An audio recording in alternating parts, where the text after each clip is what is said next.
What is the correct of the structure of the nose. तो यहाँ पे देखिए नोज का करेक्ट स्ट्रक्चर क्या है।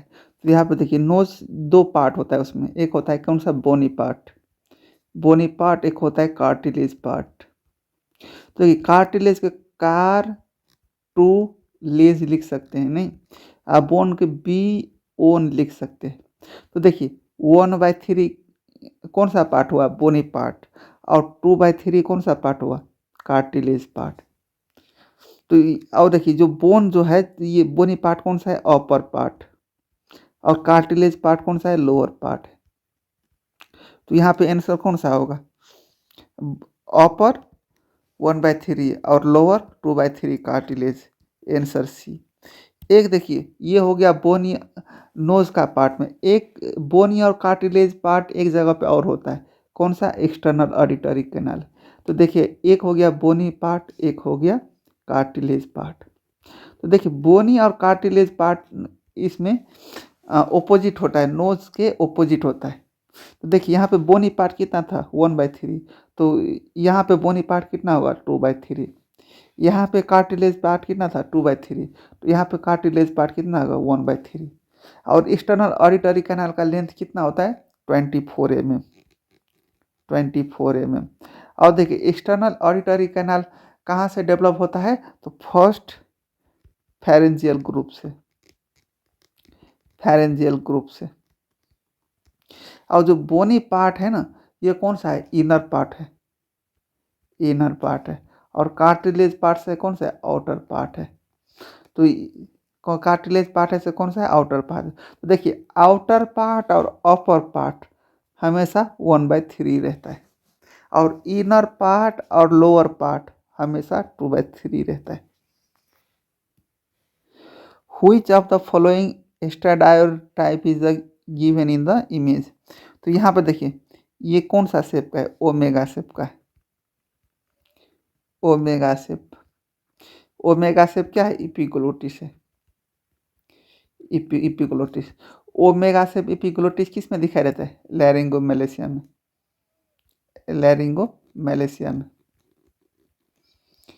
और लैरिंगोमेलेशिया में कौन सा स्ट्राइडोर प्रेजेंट रहता है, इंस्पिरेटरी, इंस्पिरेटरी, इंस्पिरेटरी। तो यहाँ पे आंसर कौन सा हो गया, ए। एक्सपायरेटरी में, एक्सपायरेटरी स्ट्राइडोर में कौन सा पर किस डिजीज में प्रेजेंट रहता है, तो ये हो गया ट्रैकियल स्टेनोसिस में। यहाँ देखिए एक्सपायरेटरी ट्रैकियल, यहाँ आई है, आई से क्या हो गया, लैरिंगोमेलेशिया, नहीं। और देखिए ट्रैकियल, ट्रैकियल, ट्रैकियल स्टेनोसिस में कौन सा दिखाई देता है, एक्सपायरेटरी। और बाइफेजिक में कौन सा दिखाई देता है, बाइफेजिक स्ट्राइडोर में कौन सा, तो बाइफेजिक में क्या हो गया, ग्लोटिक और सब ग्लोटिक स्टेनोसिस, ग्लोटिक और सब ग्लोटिक स्टेनोसिस।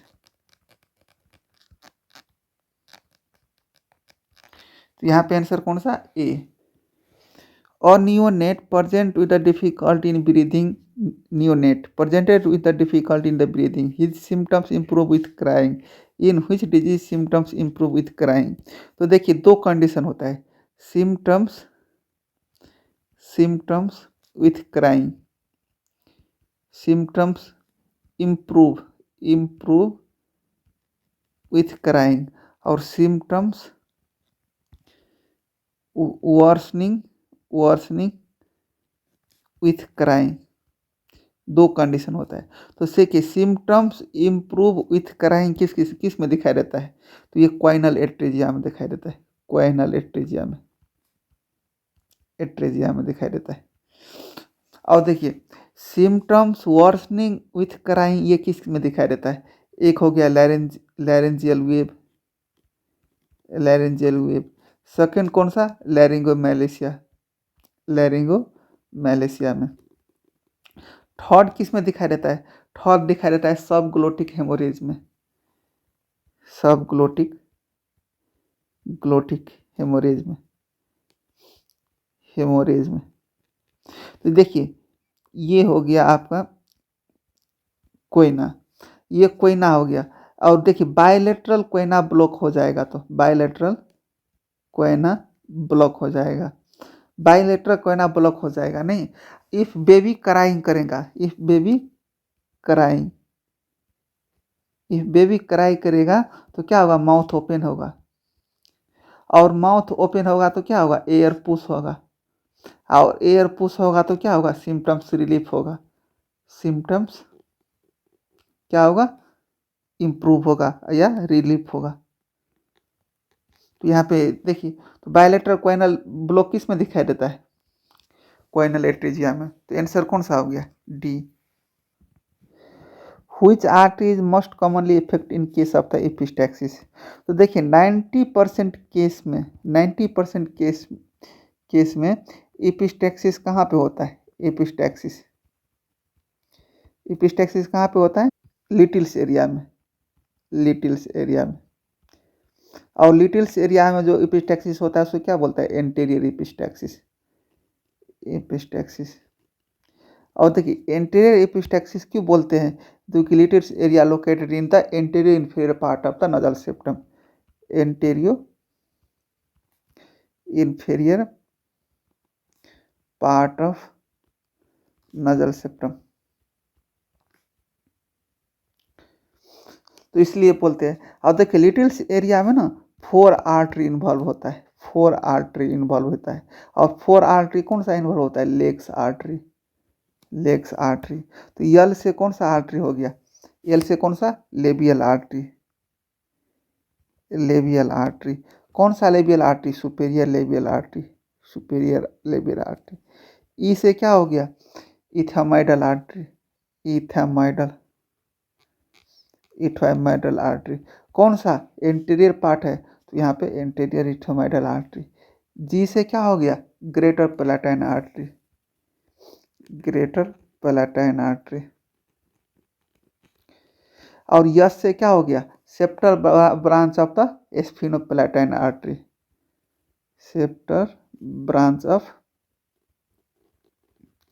स्फीनोपैलेटाइन आर्टरी।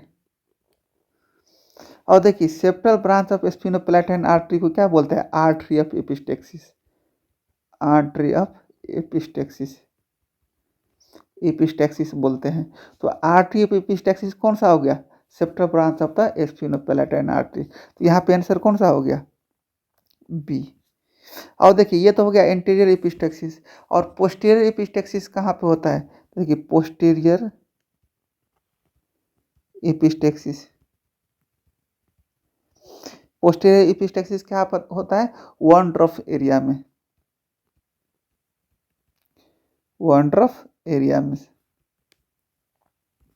और देखिए एपिस्टेक्सिस है नहीं, तो एपिस्टेक्सिस का मोस्ट कॉमन कॉज क्या होता है, तो मोस्ट कॉमन कॉज क्या होता है, देखिए मोस्ट कॉमन कॉज का क्या होता है, एक चाइल्ड में, और सेकेंड क्या, एडल्ट में, एडल्ट में। If most common cause of the epistaxis in adult, exam में आएगा तो hypertension. If most common cause of the epistaxis in child आएगा तो क्या, nasal packing, nasal packing followed by the trauma। देखिए जो पोस्टीरियर एपिस्टैक्सिस में वंडर ऑफ एरिया में, तो यहाँ पोस्टीरियर एपिस्टैक्सिस में कौन सा आर्टरी इन्वॉल्व रहता है, पोस्टीरियर फेरेंजियल आर्टरी। तो पोस्टीरियर एपिस्टैक्सिस का सोर्स कौन सा हो गया, पोस्टीरियर फेरेंजियल आर्टरी।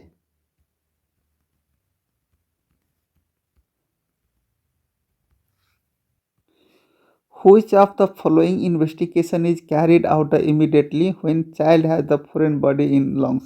तो देखिए if foreign body in lungs रहेगा तो इमीडिएट इन्वेस्टिगेशन क्या करेंगे, और इन्वेस्टिगेशन ऑफ चॉइस क्या होता है इस कंडीशन में, चेस्ट एक्सरे। तो यहाँ पे आंसर बी होगा। और child present with the swelling at the floor of mouth below the tongue and is brilliantly transilluminate positively diagnosis. तो यहाँ पे देखिए ये कौन सा लीजन है, सिस्टिक लीजन है, सिस्टिक लीजन है। सिस्टिक लीजन कौन सा, translucent lesion, cystic translucent lesion, translucent lesion. और देखिए ये कौन सा लैटरली लोकेटेड है, लैटरली वन साइड में लोकेटेड है, लैटरली लोकेटेड है। और ये कहाँ पे है? फ्लोर ऑफ माउथ, अब below the tongue, below the tongue, below the टंग। तो ये सब कंडीशन रहेगा तो ये क्या होगा? रेनोला, रेनोला। अब देखिए वही लीजन, जो लीजन है ये मिड पोर्शन में रहता, यही मिड पोर्शन में रहता, ये मिड पोर्शन में ये जो सिस्ट रहता तो उसको हम क्या बोलते? इपिडर्मोइड सिस्ट, इपिडर्मोइड सिस्ट, इपिडर्मोइड सिस्ट। तो इपिडर्मोइड सिस्ट कहाँ पर ज़्यादातर लोकेटेड रहता है? Mid line of the floor of the mouth, mid line, mid line of the floor of mouth.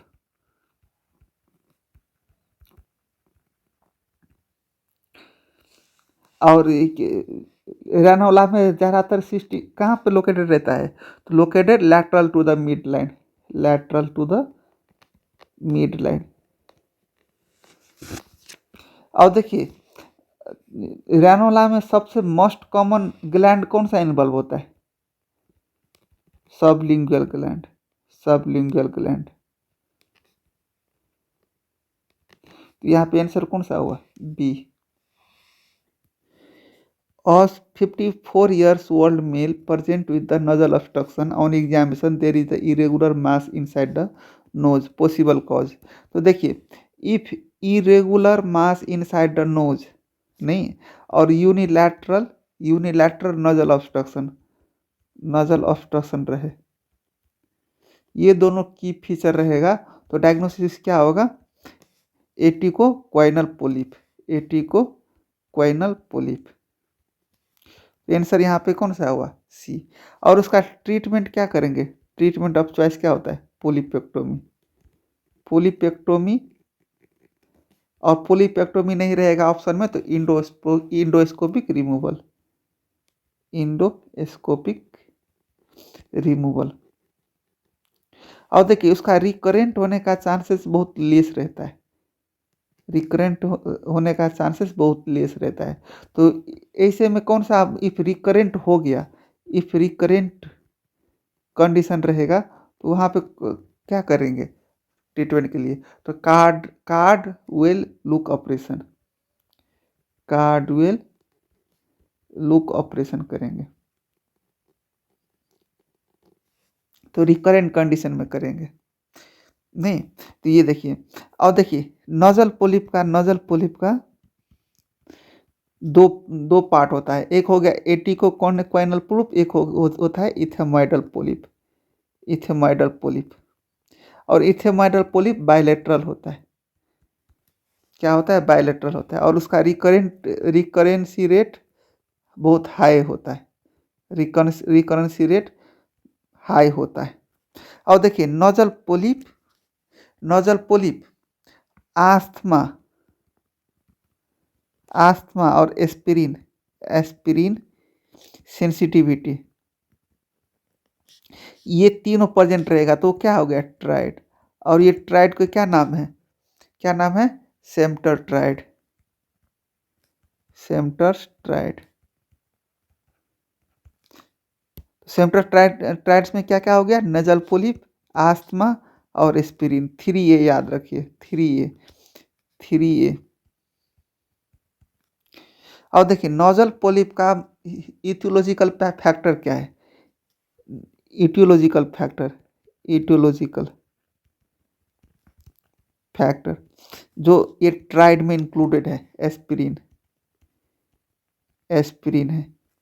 तो नोजल पोलिप का इटियोलॉजिकल फैक्टर क्या हो गया? एस्पिरिन, इसलिए एस्पिरिन सेंसिटिविटी होता है। और आस्थमा और नोजल पोलिप ये तीनों को सेम्पटस ट्राइड बोलते हैं।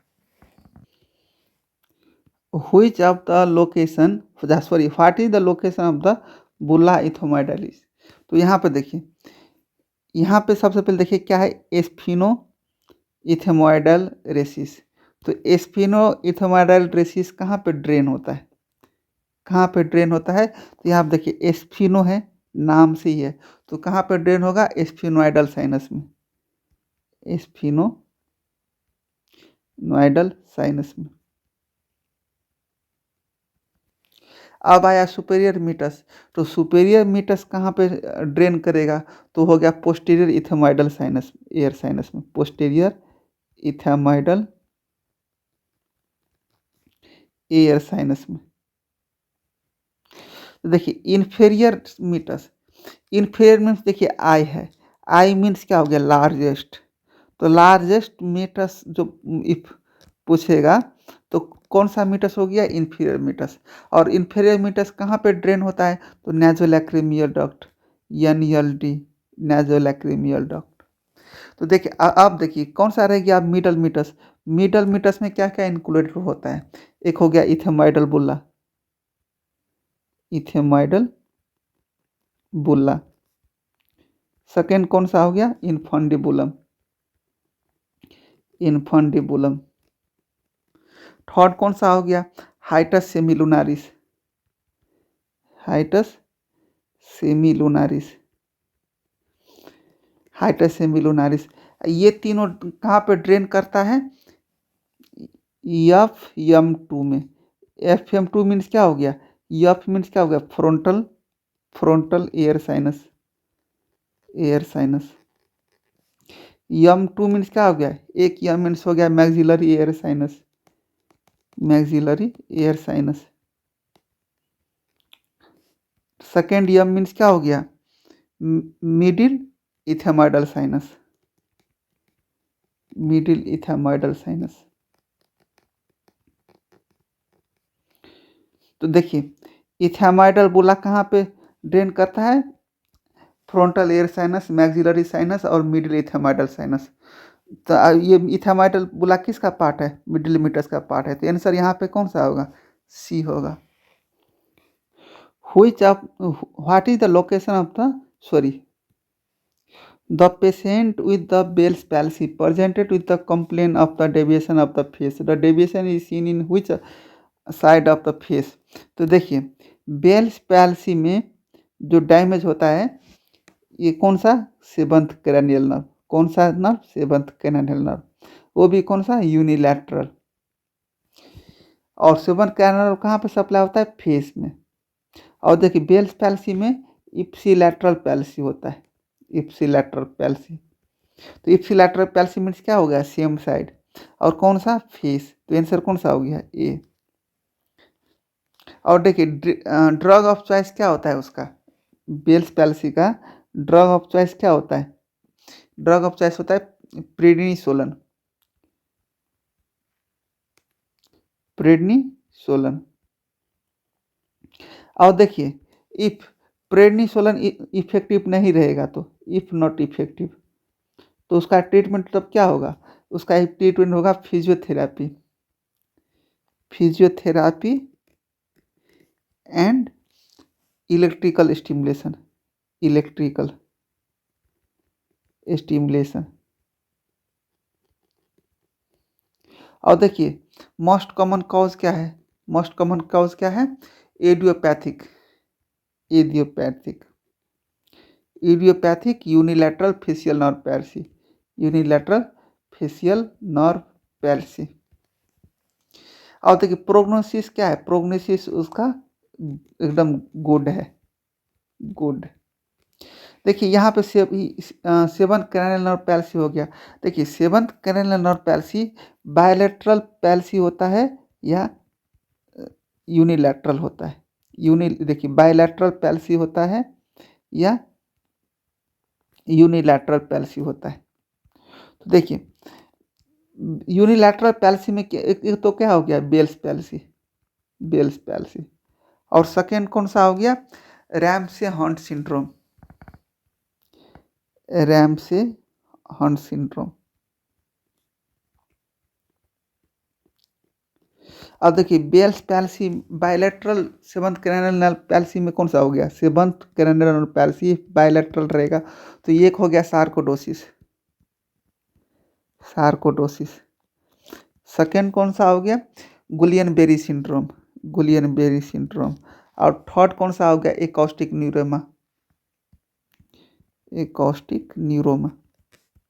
और देखिए ये तीनों में मोस्ट कॉमन कौन सा होता है, मोस्ट कॉमन। तो most common bilateral seventh cranial palsy कौन सा डिजीज करवाता है? सार्कोडोसिस।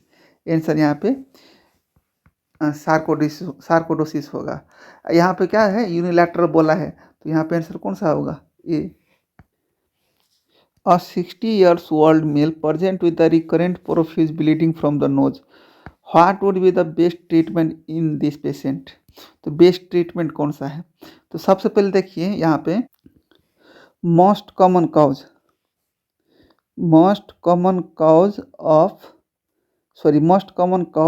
Of epistaxis